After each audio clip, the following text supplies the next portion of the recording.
ನಟ ದರ್ಶನ್ ಜಾಮೀನು ಅರ್ಜಿ ವಿಚಾರಣೆ 57ನೇ ಸಿಸಿಎಚ್ ನ್ಯಾಯಾಲಯದಲ್ಲಿ ನಡೀತಾ ಇದೆ.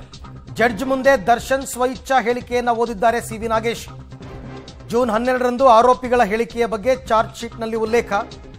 ಆದರೆ ಜೂನ್ 11ರಂದೇ ಆರೋಪಿಗಳ ಹೇಳಿಕೆಯನ್ನು ದಾಖಲಿಸಿದ್ದಾರೆ. ಜೂನ್ 11ರಂದು ಆರೋಪಿಯನ್ನ ಬಂಧಿಸಿದ್ದಾಗಿ ಹೇಳಿದ್ದಾರೆ ಚಾರ್ಜ್ ಶೀಟಲ್ಲಿ. ಜೂನ್ 10ರಂದು ಇನ್ನುಳಿದ ಆರೋಪಿಗಳ ಹೇಳಿಕೆ ದಾಖಲಿಸಲಾಗಿದೆ. ಡೇಟ್ ಹೆಚ್ಚು ಕಡಿಮೆ ಆಗದೆ ಆಗ ತನಿಖಾಧಿಕಾರಿ ಸ್ಥಳ ಮಹಜರನ್ನ ಮಾಡೇ ಇರಲಿಲ್ಲ. ದರ್ಶನ್ ಅವರ ಸ್ವ ಇಚ್ಛಾ ಹೇಳಿಕೆಯನ್ನ ಸಿವಿ ನಾಗೇಶ್ ಅವರು ಉಲ್ಲೇಖ ಮಾಡ್ತಾರೆ. 12ನೇ ತಾರೀಕು ಆರೋಪಿಗಳ ಹೇಳಿಕೆಯ ಬಗ್ಗೆ ಚಾರ್ಜ್ ಶೀಟಲ್ಲೂ ಉಲ್ಲೇಖ ಆಗಿದೆ. ಆದರೆ ಇವರು 11ನೇ ತಾರೀಕೆ ದಾಖಲು ಮಾಡಿಕೊಂಡಿದ್ದಾರೆ. ಆರೋಪಿಗಳನ್ನು ಬಂಧಿಸಿದ್ದು ಕೂಡ 11ನೇ ತಾರೀಕು ಅಂತ ಹೇಳಿದ್ದಾರೆ ಚಾರ್ಜ್ ಶೀಟಲ್ಲಿ. ಜೂನ್ 10ನೇ ತಾರೀಕು ಇನ್ನುಳಿದ ಆರೋಪಿಗಳ ಹೇಳಿಕೆಯನ್ನು ದಾಖಲಿಸಲಾಗಿದೆ.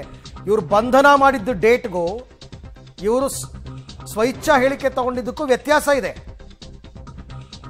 ನೀವು ಬಂಧನ ಮಾಡಿದ್ದು 12ನೇ ತಾರೀಕು, 11ನೇ ತಾರೀಕು ಹೆಂಗೆ ತಗೋತೀರಾ ಸ್ಟೇಟ್ಮೆಂಟನ್ನ? ನೀವು ಬಂಧನ ಮಾಡೋಕ್ಕೂ ಮೊದಲೇ ಹೆಂಗೆ ತಗೊಂಡ್ರಿ ಅಂತ ಕೇಳ್ತಾ ಇದ್ದಾರೆ. ಸಾಧ್ಯನಾ? ಇಲ್ಲ. ಅದಕ್ಕೆ ಹೇಳಿದ್ದು ಇದೊಂದು ವರ್ಸ್ಟ್ ಕೇಸ್ ಅಂತ ಅವ್ರು ಹೇಳಿರೋದು. ಅಂದರೆ ಇದೊಂದು ಅತ್ಯಂತ ಕೆಟ್ಟದಾದ ತನಿಖೆ ಪೊಲೀಸರು ಮಾಡಿರೋದು ಅಂತ.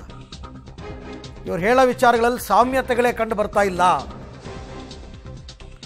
ಈ ಬಗ್ಗೆ ಮತ್ತಷ್ಟು ಮಾಹಿತಿ ನನ್ನ ಕೊಲೀಗ ನರಸಿಂಹಮೂರ್ತಿ ಅವರಿಂದ ಪಡ್ಕೋತೀನಿ. ಮೂರ್ತಿ, ಈಗ ಏನು ವಿಚಾರವನ್ನ ಕನ್ವೆ ಮಾಡೋದಕ್ಕೆ ಟ್ರೈ ಮಾಡ್ತಾ ಇದ್ದಾರೆ ಸಿವಿ ನಾಗೇಶ್ ಅವರು? ಬಂಧಿಸೋದಕ್ಕೂ ಮೊದಲೇ ನೀವು ಹೆಂಗೆ ಅವರ ಹೇಳಿಕೆ ತಗೊಂಡ್ರಿ ಅಂತನಾ, ಹೇಗೆ? ಅರವಿಂದ, ಸಿಸಿಎಚ್ 57ರ ನ್ಯಾಯಾಲಯದಲ್ಲಿ ಹಿರಿಯ ವಕೀಲ ಸಿವಿ ನಾಗೇಶ್ ಅವರು ತಮ್ಮ ವಾದ ಮಂಡನೆಯನ್ನ ಮಾಡ್ತಿದ್ದಾರೆ. ಅಂದ್ರೆ ಪ್ರಕರಣದಲ್ಲಿ ತನಿಖಾಧಿಕಾರಿ ಒಂದಷ್ಟು ಲೋಪದೋಷಗಳನ್ನ ಮಾಡಿದ್ದಾರೆ. ಇದು ನಾನು ಕಂಡಂತೆ ವರ್ಸ್ಟ್ ಚಾರ್ಜ್ ಶೀಟ್ ಅನ್ನೋ ಮಟ್ಟಿಗೆ ಕೋರ್ಟ್ನಲ್ಲಿ ತಮ್ಮ ಅಭಿಪ್ರಾಯವನ್ನ ಹೊರಹಾಕ್ತಿದ್ದಾರೆ. ಈ ಪ್ರಕರಣದಲ್ಲಿ ಈಗಾಗಲೇ ಎಲ್ಲ ಮೀಡಿಯಾ ಟ್ರಯಲ್ ಮುಗಿದೋಗಿದೆ. ಅದು ಆರೋಪಿಗಳ ಸ್ವಇಚ್ಛಾ ಹೇಳಿಕೆ ಇರ್ಬೋದು, ಅದ್ರ ಜೊತೆಗೆ ಯಾರು ಇದೀಗ ಕೊಲೆಯಾದಂತಹ ವ್ಯಕ್ತಿಯ ಮುಖವನ್ನ ಇವರೇ ಹಲ್ಲೆ ಮಾಡಿದ್ರು ಅನ್ನೋ ಮಟ್ಟಿಗೆ ತೋರಿಸಿದ್ರು. ಆದರೆ ಅಲ್ಲಿ FSL ರಿಪೋರ್ಟ್ನಲ್ಲಿ ಅದು ನಾಯಿ ತಿಂದಿದ್ದು ಅನ್ನೋ ಮಟ್ಟಿಗೆ ರಿಪೋರ್ಟ್ ಕೂಡ ಬಂದಿತ್ತು. ಇಷ್ಟೆಲ್ಲವನ್ನ ಕೂಡ ತೋರಿಸಲಾಗಿದೆ, ಮಾಧ್ಯಮಗಳಲ್ಲಿ ಬರಲಾಗಿದೆ. ಹೀಗಾಗಿ ತನಿಖಾಧಿಕಾರಿಯನ್ನ ಕೇಳಬೇಕು, ಯಾಕೆ ಹೀಗಾಯಿತು, ಯಾಕೆ ಈ ರೀತಿಯಾಗಿ ಮೀಡಿಯಾ ಟ್ರಯಲ್ ಆಯಿತು ಅನ್ನೋದನ್ನ ಕೇಳಬೇಕು ಅನ್ನೋ ಮಟ್ಟಿಗೆ ನ್ಯಾಯಾಧೀಶರ ಮುಂದೆ ಸಿವಿ ನಾಗೇಶ್ ಅವರು ತಮ್ಮ ವಾದ ಮಂಡನೆಯನ್ನ ಮಾಡ್ತಿದ್ದಾರೆ. ಮತ್ತೊಂದು ವಿಚಾರ, ಈ ಪ್ರಕರಣದಲ್ಲಿ ದರ್ಶನ್ ರವರ ಹೇಳಿಕೆಯನ್ನ ಸ್ಟೇಟ್ಮೆಂಟ್ ಅನ್ನ ದಾಖಲು ಮಾಡಲಾಗಿದೆ. ಅಂದ್ರೆ ಆರೋಪಿಗಳು ಕೃತ್ಯ ನಡೆದಂತಹ ಸ್ಥಳವನ್ನ ತೋರಿಸ್ತೀವಿ ಅಂತ ಹೇಳಿದ್ರು, ಆದ್ರೆ ಅವ್ರನ್ನ ಸ್ಥಳಕ್ಕೆ ಕರೆದೊಯ್ಯಲಾಗಿಲ್ಲ.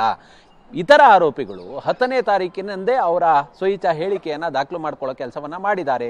ದರ್ಶನ್ ರವರದ್ದನ್ನ 11ನೇ ತಾರೀಕನ್ನ ಮಾಡ್ಕೊಂಡಿದ್ದಾರೆ. ಅಂದ್ರೆ ಅರೆಸ್ಟ್ ಆದಂತಹ ದಿನಾಂಕಕ್ಕೂ ಇವರು ಸ್ವಇಚ್ಛಾ ಹೇಳಿಕೆಯನ್ನ ಮಾಡಿದಂತಹ ದಿನಾಂಕ ಏನಿದೆಯಲ್ಲ ಅದು ಅರ್ಲಿಯಾಗಿ ಮಾಡಿದ್ದಾರೆ. ಅಲ್ಲಿಗೆ ಇದು ಲೋಪದೋಷದಿಂದ, ತಪ್ಪಿನಿಂದ ಕೂಡಿದೆ. ಅಂದ್ರೆ ಎಲ್ಲವೂ ಕೂಡ ಒಂದ್ ರೀತಿ ಉದ್ದೇಶಪೂರ್ವಕವಾಗಿ ಇದನ್ನೆಲ್ಲ ಸೇರಿಸಿದ್ದಾರೆ ಅನ್ನೋ ಮಟ್ಟಿಗೆ ಹೇಳುವ ಕೆಲಸವನ್ನ ಕೋರ್ಟ್ನ ಗಮನಕ್ಕೆ ತರುವ ಕೆಲಸವನ್ನ ಸಿವಿ ನಾಗೇಶ್ ಅವರು ಮಾಡ್ತಿದ್ದಾರೆ.